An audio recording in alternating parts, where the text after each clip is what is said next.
Assalamu alaikum my dear students, my name is Mohammad Raheel Sabar, your biology instructor for grade 12. So आज के इस lecture में हम discuss करने जा रहे हैं role of hormones in plant movements. Last lecture में जो हमने डिस्कस किया प्लांट्स की मूवमेंट को और डिफरेंट टाइप्स को, तो उसमें कौन सी मूवमेंट कौन से हार्मोन की वजह से होती है वो तमाम चीज़ें हमने आज के लेक्चर में डिस्कस करनी है। हमने डिस्कस किया एपिनेस्टी को, हाइपोनेस्टी को, फोटोट्रॉपिज्म को, जियोट्रॉपिज्म को। ये तमाम मूवमेंट्स प्लांट जो है वो शो करते हैं। अब इन तमाम मूवमेंट्स के अगर हम बेस पे देखें तो हार्मोन्स इन्वॉल्व होते हैं। कौन कौन से हार्मोन्स इन्वॉल्व होंगे, हार्मोन्स कितनी तरह के हैं और कौन सा हार्मोन कौन सा फंक्शन परफॉर्म करेगा, इन तमाम चीज़ों को समझने के लिए आइए चलते हैं लाइट बोर्ड की तरफ। हमने लास्ट लेक्चर में डिस्कस किया प्लांट्स की मूवमेंट्स को और हमने उसमें यह भी डिस्कस किया कि अगर हम बात करें प्लांट्स की तो प्लांट्स जो हैं, प्लांट्स कैन ओनली एक्सप्रेस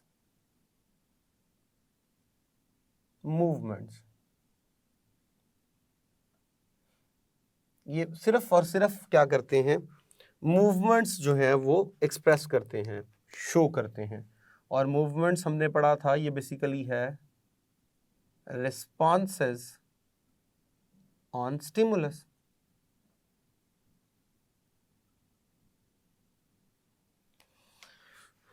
जबकि हमेशा याद रहे plant will never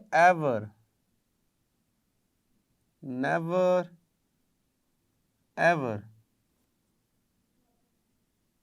show locomotion.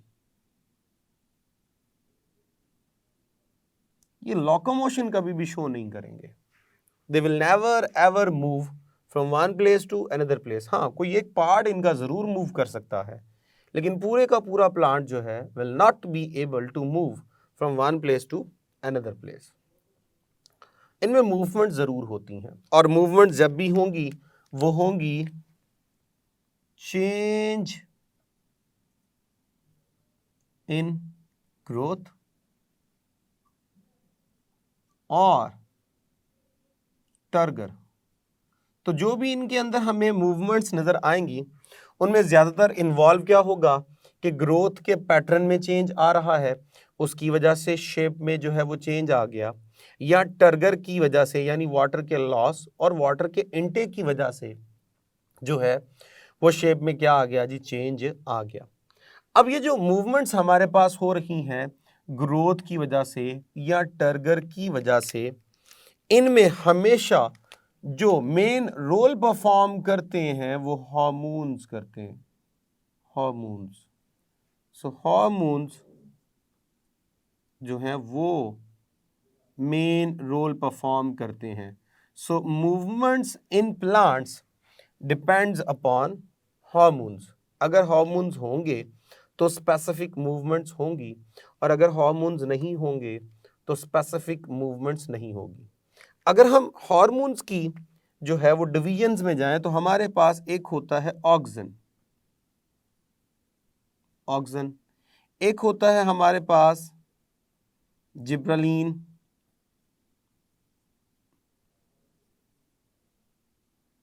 और एक होता है हमारे पास अब्सासिक acid.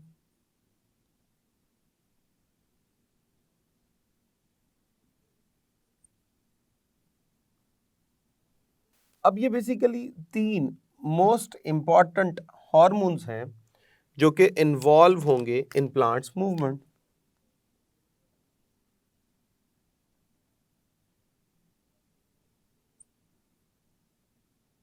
Plants movement.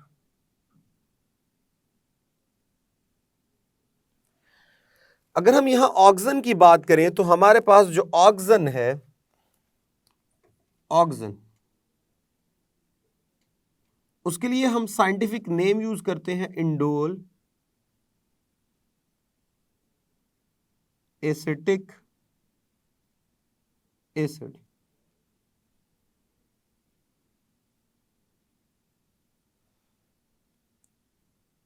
Indole acetic acid ये मोस्ट इंपॉर्टेंट ग्रोथ हार्मोन है। और ग्रोथ में बहुत ज़्यादा रोल परफॉर्म करता है, खासकर जब एम्ब्रियोनिक डेवलपमेंट होती है, मोस्टली ड्यूरिंग जर्मिनेशन। जर्मिनेशन में इसका बड़ा इंपॉर्टेंट रोल है। अब जर्मिनेशन क्या होती है? जर्मिनेशन कहते हैं जब सीड से प्लांट निकलना शुरू होता है, उस स्टेज को हम जर्मिनेशन कहते हैं। ये आपके सामने मैंने एक छोटी सी डायग्राम बनाई है, जो कि मेरे पास एक कॉर्न प्लांट की जर्मिनेशन है। कॉर्न प्लांट जर्मिनेशन यानी कि एक मकई का जो सीड है वो जर्मिनेट कर रहा है, उसमें से प्लांट जो है वो शो हो रहा है। इसके पार्ट्स आपको नजर आ रहे हैं। सबसे जो हमें आउटरमोस्ट पार्ट नजर आ रहा है वो है एलियोरन, जो कि एंडोस्पर्म का आउटरमोस्ट जो है वो क्या होता है जी, पार्ट होता है, आउटरमोस्ट लेयर है जिसमें फूड रिजर्व होती है। कॉटिलेडन जो है उसकी सराउंडिंग में ये जो आपको जो है ये जो पूरा स्ट्रक्चर नजर आ रहा है एम्ब्रियोनिक स्ट्रक्चर, इसके सराउंडिंग में आपको जो है वो कॉटिलेडन्स नजर आ रहे हैं। और ये जो नीचे वाला पार्ट आपको नजर आ रहा है ये है प्राइमरी रूट, जो कि रेडिकल से निकलता है, रेडिकल। और ये जो हमें नजर आ रहा है ये बेसिकली इसे प्लूम्यूल कहते हैं। प्लूम्यूल, प्लूम्यूल ये जो आपके पास ये जो बाहर वाला पार्ट है, प्लूम्यूल के ऊपर जो कवरिंग है उसे कॉलियोबटाइल कहते हैं। तो जरा मैं इसको समराइज करने की कोशिश करता हूं। मेरे पास जो कॉर्न प्लांट है, जब इसके एम्ब्री में डेवलपमेंट होती है, यानी जब उसका जो प्लांट है वो निकलना शुरू होता है, तो याद रखिएगा एम्ब्री के दो मेजर पार्ट होते हैं। एक को बोलते हैं रेडिकल जिससे हमेशा रूट्स निकलती हैं, एक को बोलते हैं प्लूम्यूल जिससे हमेशा शूट निकलती है। अब कॉर्न के अंदर जो प्लूम्यूल है उसके ऊपर एक कवरिंग होती है, उस कवरिंग को हम बोलते हैं कोलियोपटाइल। बिल्कुल उसी तरह रेडिकल के ऊपर भी एक कवरिंग होती है, उस कवरिंग को हम बोलते हैं कोलियोराइजा। अब ये जो कोलियोपटाइल है ये कवर कर रहा है प्लूम्यूल को, और प्लूम्यूल वो रीजन है जहां से स्टेम निकलनी है और प्राइमरी लीफ डेवलप होने हैं। तो ये मेरे पास एक प्राइमरी लीफ है, और रेडिकल वो पोर्शन है जहां से प्राइमरी रूट्स निकलनी है। तो इनके ऊपर जो कवरिंग है उन कवरिंग्स को हम डिस्कस कर रहे हैं। तो कोलियोपटाइल हमारे पास वो कवरिंग होती है जो कि कॉर्न के प्लूम्यूल को कवर करती है, और कोलियोराइजा वो बेसिकली कवरिंग है जो कॉर्न के रेडिकल को क्या कर रही होती है, कवर कर रही होती है। अब कोलियोपटाइल के अंदर होती है ऑक्सन की अनइक्वल डिस्ट्रीब्यूशन। जब यहां पे होगी अनइक्वल डिस्ट्रीब्यूशन तो डेफिनेटली ग्रोथ में भी क्या होगी, अनइक्वल ग्रोथ। मिसाल के तौर पे मैं कोलियोराइजा यहां पे मेंशन कर रहा हूं। सपोज कर लीजिए ये मेरे पास जो है ये पूरी जो है वो कवरिंग है कोलियोराइजा की, ये कवरिंग है, ये उसकी टिप है। अब सपोज कर लीजिए अब यहां पे मेरे पास जो है वो सोर्स ऑफ लाइट है, ये लीजिए ये सोर्स ऑफ लाइट है, ये सोर्स ऑफ लाइट है।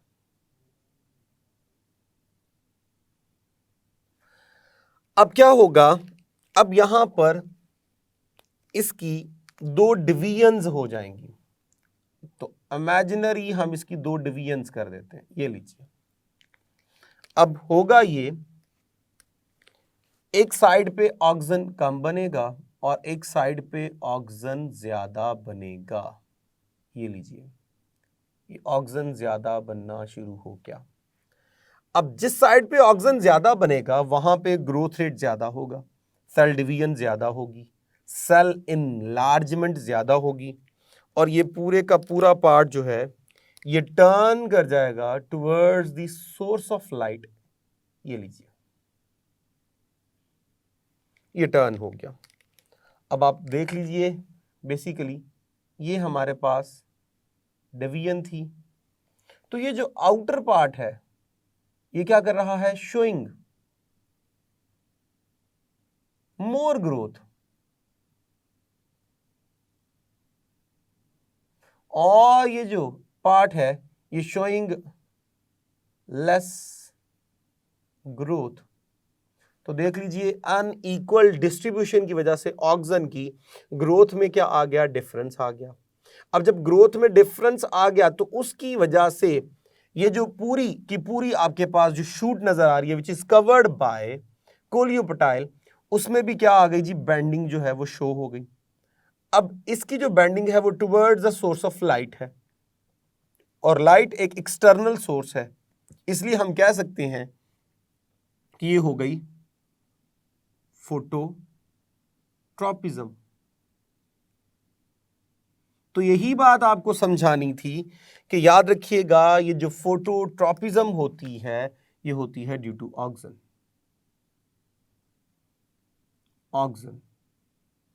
और ऑक्सन भी वहां पे अनइक्वली डिस्ट्रीब्यूट होकर इसको मूव करवाने में, इसको बेंड करवाने में, इसकी ग्रोथ करवाने में इन्वॉल्व होता है। तो फोटोट्रॉपिज्म का जो मैकेनिज्म है वो ऑक्सन की वजह से है। इसके अलावा negative geotropism in shoot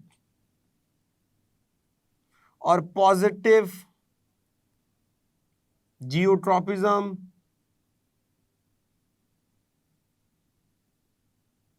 in roots, ये भी हमेशा ये दोनों ये भी ऑक्सन की वजह से है। और इसी तरह अगर हम फर्दर डिस्कस करें, हमारे पास जो नास्टिक मूवमेंट्स हैं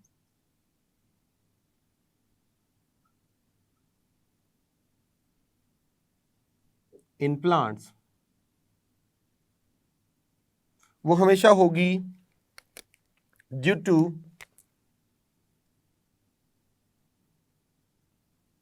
अनइक्वल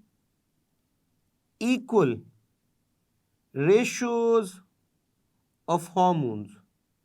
वहां हार्मोन्स की अनइक्वल रेशियोज होंगी जो कि जिम्मेदार होंगी। अब वो कौन कौन सी हैं, उसमें दो होते हैं, एक है ग्रोथ स्टिमुलेटर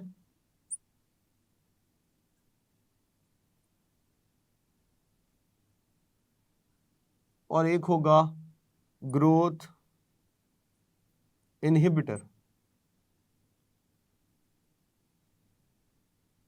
ये दो जो हैं वो जिम्मेदार हैं नास्टिक मूवमेंट्स के। अब ग्रोथ स्टिमुलेटर कौन है, अभी हमने हार्मोन्स लिखे थे, तो इनमें याद रखिएगा ये जो जिब्रालीन होता है ये ग्रोथ स्टिमुलेटर होता है। सो जिब्रालीन।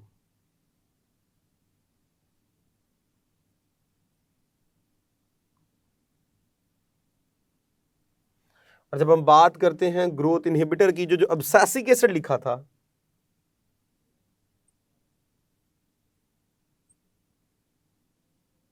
ये ग्रोथ इनहिबिटर है।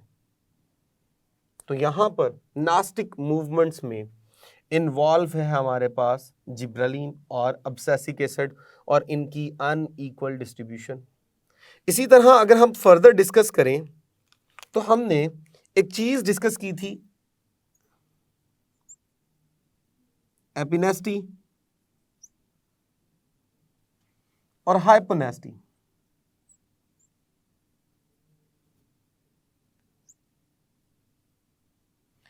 एपिनेस्टी जिसमें हमने कहा था कि अपर पार्ट जो है वो ज्यादा ग्रोथ शो करता है as compare to the lower part, जिसकी वजह से बड जो है वो प्रॉपर क्या हो जाते हैं, ओपन हो जाते हैं। जबकि हाइपोनेस्टी में हमने कहा था कि जो लोअर पार्ट है वो हमारे पास ज़्यादा ग्रोथ शो करता है as compare to upper part, जिसकी वजह से जो बर्ड्स हैं वो क्लोज हो जाते हैं, लीव जो है वो क्लोज हो जाता है। तो यहाँ पे एपिनेस्टी जो है वो है ड्यू टू ऑक्सन।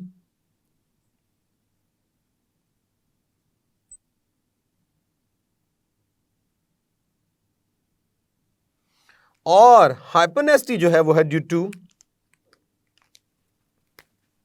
जिब्रालीन।